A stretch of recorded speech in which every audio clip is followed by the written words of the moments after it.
Hello students, welcome to our tuition classes. आज हम redemption of redeemable preference share में question number 13 करेंगे। आइए देखते हैं क्वेश्चन में क्या दिया हुआ है। On 31st March the balance sheet of Dinesh limited is as follows. अब दिनेश लिमिटेड, हो सकता है आपके पास ओल्ड एडिशन हो, तो ओल्ड एडिशन में ये ही क्वेश्चन नंबर 22 है। अब बैलेंस शीट में देखिए, इक्विटी शेयर कैपिटल दिया हुआ है 8 lakhs, 2000 7% redeemable preference shares of 100 each 80 paid up and 2000 8% preference shares of 100 each fully paid up. 8% preference shares fully paid up है और 7% preference shares partly paid up है। Reserves भी दिए हुए हैं। आइए आगे देखते हैं आफ्टर बैलेंस शीट क्या दिया हुआ है। On this date the company decided to redeem both the class of preference shares. Underline करो, दोनों प्रेफरेंस शेयर्स उनको रिडीम करने हैं। एक पार्टली पेड अप है, एक फुली पेड अप है, बट दोनों रिडीम करने हैं। at 10% premium after complying with the provisions laid down under section 55 of the Companies Act 2013। Companies Act के अकॉर्डिंग इन्हें जर्नल एंट्रीज करनी है। अब कंपनीज एक्ट के अकॉर्डिंग क्या है कि पहले अगर पार्टली पेड अप शेयर है तो उसे फुल्ली पेड अप करना होगा। आप जर्नल एंट्री का फॉर्मेट बनाओगे, ऊपर हेडिंग दोगे journal entries in the books of Dinesh limited. First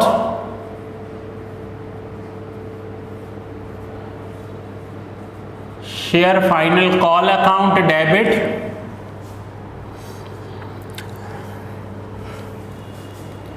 to 7% preference share capital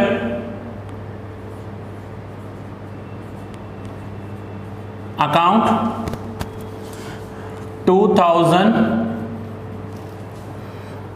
into 20।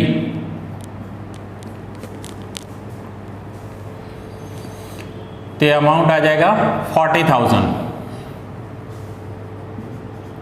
यह है फाइनल कॉल ड्यू किया। ये सिर्फ 7% प्रेफरेंस शेयर्स के लिए करना है, 8% प्रेफरेंस शेयर्स के लिए नहीं करेंगे, क्योंकि 8% प्रेफरेंस शेयर्स जो हैं वो ऑलरेडी फुली पेड अप हैं। अब ये ड्यू किया। नाउ सेकेंड एंट्री रिसीव्ड की करेंगे, फाइनल कॉल रिसीव्ड। तो एंट्री होगी bank account debit to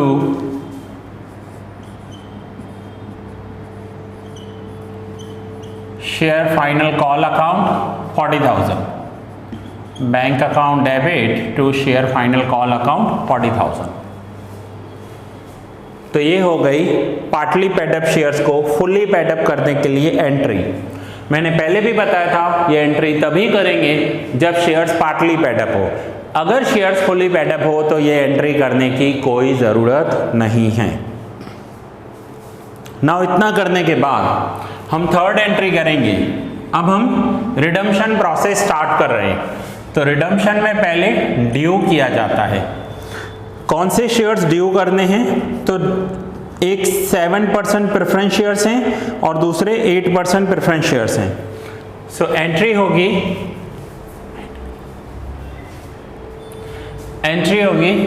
7% preference share capital account debit. अब 7% प्रेफरेंस शेयर्स कैपिटल है कितने?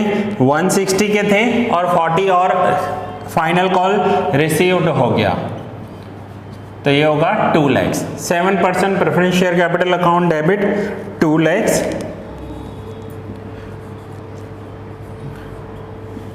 %8 preference share capital account debit 2 lakhs।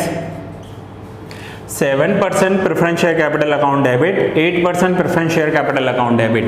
Now इन preference shares को redemption करना है with redemption premium.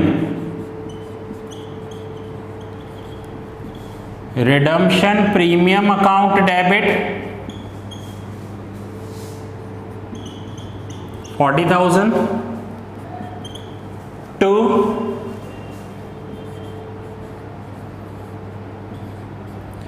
preference shareholders account 4,40,000. Preference share holders को 4,40,000 का payment करना है, ड्यू करना है.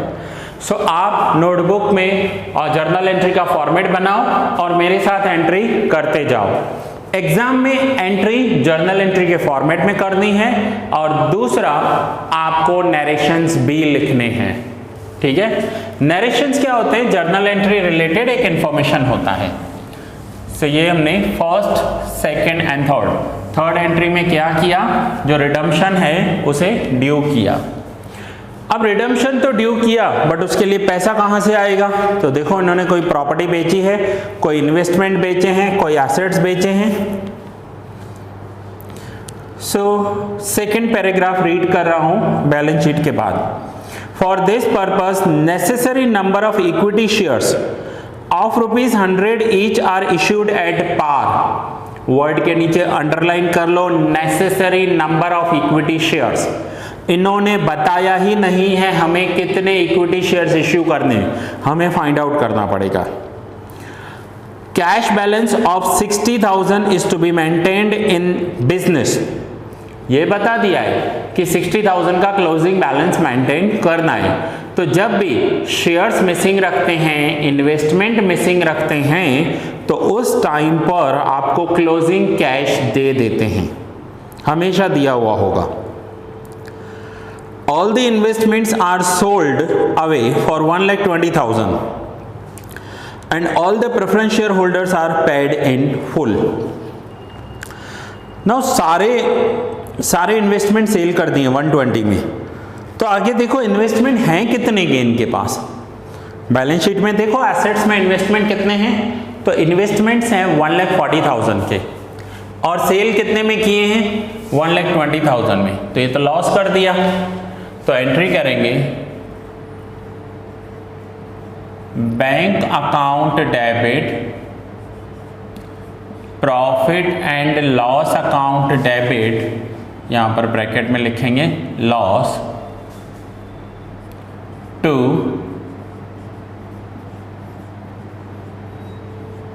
Investment account. और इन्वेस्टमेंट सेल कितने में किए? 1,20,000. सो 1,20,000, 20,000 का loss and 1,40,000. So bank account debit, profit and loss account debit to investment account. 1,40,000 के इन्वेस्टमेंट 120 में बेचे, 20,000 का इन्होंने लॉस कर दिया. अब इसके बाद नेक्स्ट एंट्री है कौन सी? न्यू इश्यू की. न्यू इश्यू इन्होंने किया है. न्यू इश्यू का अमाउंट पता चलेगा तो सीआरआर का अमाउंट पता चलेगा. तो न्यू इश्यू के लिए एंट्री करेंगे बैंक अकाउंट डेबिट टू. अब देखो न्यू इश्यू में क्या किया है उन्होंने? Equity share capital. New issue में इक्विटी शेयर्स इश्यू किए 100 each at par. So bank account debit to equity share capital account.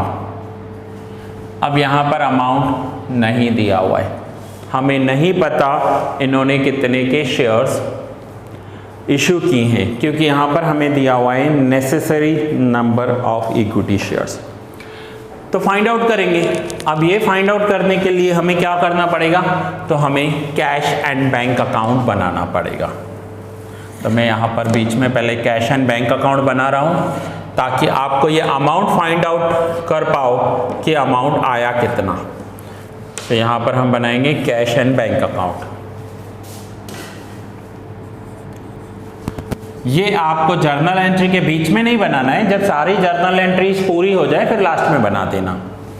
तो यहाँ पर मैं लिख रहा हूँ हेडिंग कैश और बैंक अकाउंट, और यहाँ पर आपको पता है क्या लिखना है, पर्टिकुलर अमाउंट, पर्टिकुलर अमाउंट।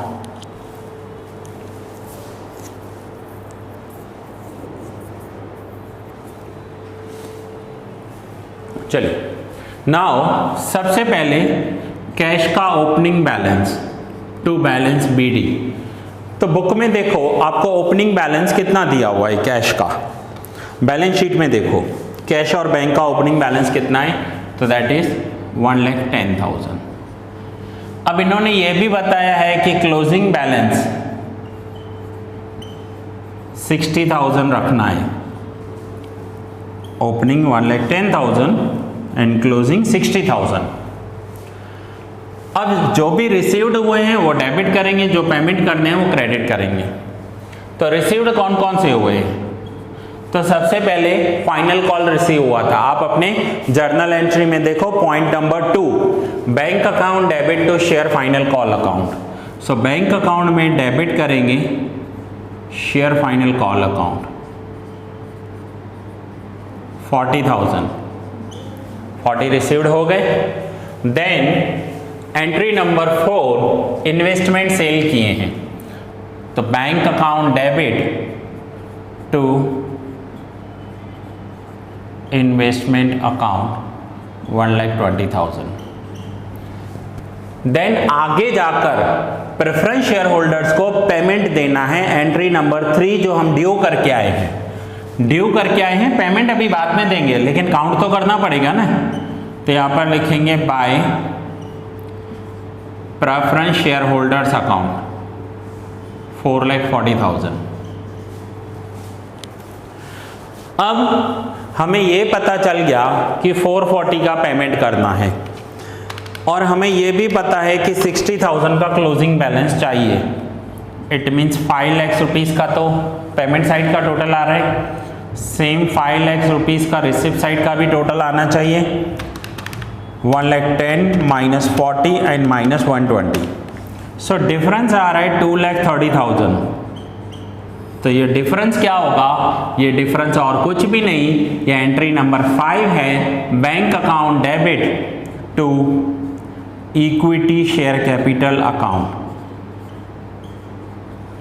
सो एंट्री नंबर 5 में लिखेंगे 2,30,000 bank account debit to equity share capital account. ये अमाउंट फाइंड आउट करने के लिए मैंने आपको कैश अकाउंट बनवाया। सो 2,30,000 रुपीज़ का अमाउंट कैलकुलेट करने के लिए हमें ये सब करना पड़ा। हमें ये बताया था कि ओपनिंग 110 है, हमें ये भी बताया 60,000 का क्लोजिंग चाहिए, बाकी के जो रिसिप्ट्स एंड पेमेंट्स हैं हमने डाल दिए, तो हमें पता चल गया कि इन्होंने कितने के शेयर्स इश्यू किए हैं। चलिए नाउ ये कैश अकाउंट में हटा देता हूँ, आप लास्ट में जब जर्नल एंट्रीज पूरी हो जाए तब आप नोट डाउन कर लेना। नाउ अब एज पर रूल्स क्या है कि 4 लाख के शेयर्स रिडीम हो रहे हैं। 4 लाख में से न्यू इश्यू इन्होंने कितना किया, तो न्यू इश्यू किया है 2,30,000। तो लास्ट लेक्चर में भी हमने किया था कि अगर 2,30,000 का न्यू इश्यू किया है तो बाकी का रिजर्व बनाना पड़ेगा। तो 4 लाख में से 2,30,000 माइनस करो तो इनको 1,70,000 का CRR बनाना पड़ेगा, 1,70,000 का CRR।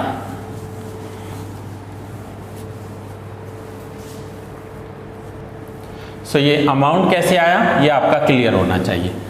अब CRR बनाने के लिए, CRR means capital redemption reserve, तो CRR बनाने के लिए सबसे पहले हम जनरल रिजर्व यूज करते हैं।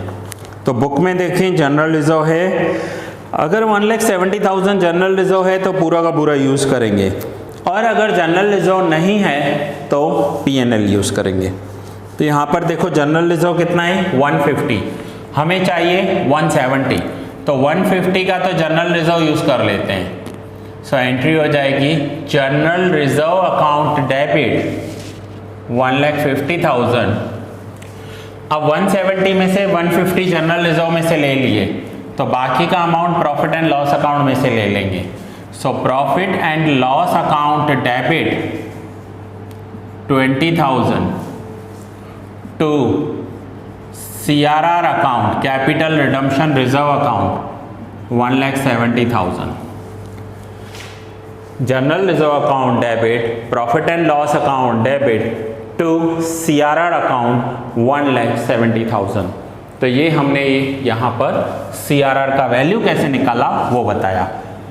230 निकालने के लिए कैश अकाउंट बनाना पड़ा और CRR 4 लाख में से 230 माइनस किया तो ये CRR बन गया। अब देखिए हमने एंट्री ड्यू की, ओके, उसके बाद इन्वेस्टमेंट सेल किए, इक्विटी शेयर्स इशू किए, CRR भी बना दिया। अब नेक्स्ट एंट्री क्या है? तो नेक्स्ट एंट्री है प्रेफरेंस शेयर होल्डर्स को पेमेंट करना पड़ेगा। तो प्रेफरेंस शेयर होल्डर्स को पेमेंट करना है तो एंट्री होगी preference share holders account debit, preference share holders account debit to bank account 4,40,000। यही 440 हमने कैश और बैंक अकाउंट में क्रेडिट किए थे क्योंकि यहाँ पर हमें बैंक अकाउंट को क्रेडिट करना है। So preference share holders account debit to bank account. अब इतना करने के बाद हमने जो रिडम्पशन प्रीमियम पे किया उस प्रीमियम को राइट ऑफ करना पड़ेगा क्योंकि रिडम्पशन प्रीमियम हमारे लिए लॉस है।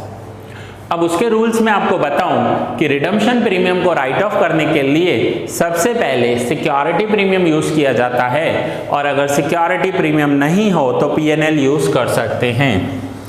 रिडम्पशन प्रीमियम था 40,000 को राइट ऑफ करना है, सिक्योरिटी प्रीमियम पड़ा है 20,000।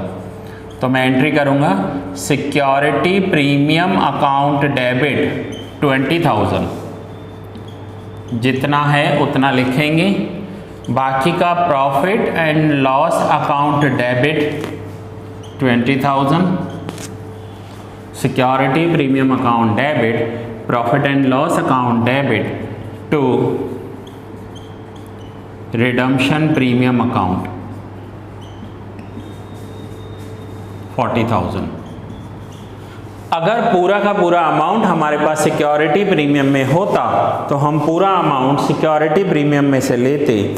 यहाँ पर सिक्योरिटी प्रीमियम में नहीं था इसलिए हमने बाकी का प्रॉफिट एंड लॉस अकाउंट में से लिया है। सो ये हो गई रिडम्पशन की एंट्रीज पूरी। अब बैलेंस शीट के बाद थर्ड पैराग्राफ रीड कर रहा हूँ। The company has then decided to utilize the resultant reserve, underline कर लो resultant reserve। resultant reserve means इस प्रोसेस में से कौन सा resultant reserve निकला है तो उसे कहते हैं CRR। CRR resultant reserve है। resultant reserve created out of the redemption of preference shares for issuing fully paid up bonus share to its equity shareholder।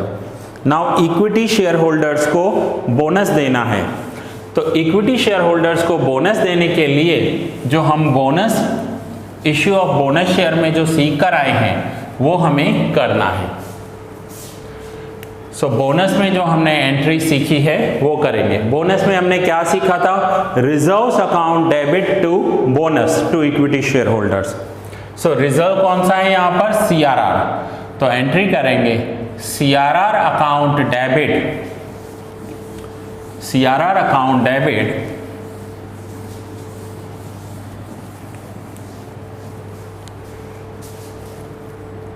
To bonus to equity shares 1,70,000 and then bonus to capital, bonus to equity share account debit to equity share capital account 1,70,000. So CRR to bonus and bonus to capital, ये entries हम यहाँ पर करेंगे। Now आगे देखें question में क्या दिया हुआ है। लास्ट में दिया हुआ है पास necessary journal entries in the books of the company and also prepare a cash and bank account in the books of the company. एक तो जर्नल एंट्रीज करनी है आपको and cash and bank account करना है। सो हमने जर्नल एंट्रीज भी की and cash and bank account भी बनाया। नाउ आज के होमवर्क के लिए, आज के होमवर्क में आप करोगे इलस्ट्रेशन नंबर 14। होमवर्क करना है आपको इलस्ट्रेशन 14। सो स्टूडेंट्स, ये सम आपका यहाँ पर पूरा हुआ। अगर कुछ डाउट है तो आप मुझे कॉल या व्हाट्सएप कर सकते हैं। सो ये लेक्चर मैं यहाँ ही पूरा कर रहा हूँ।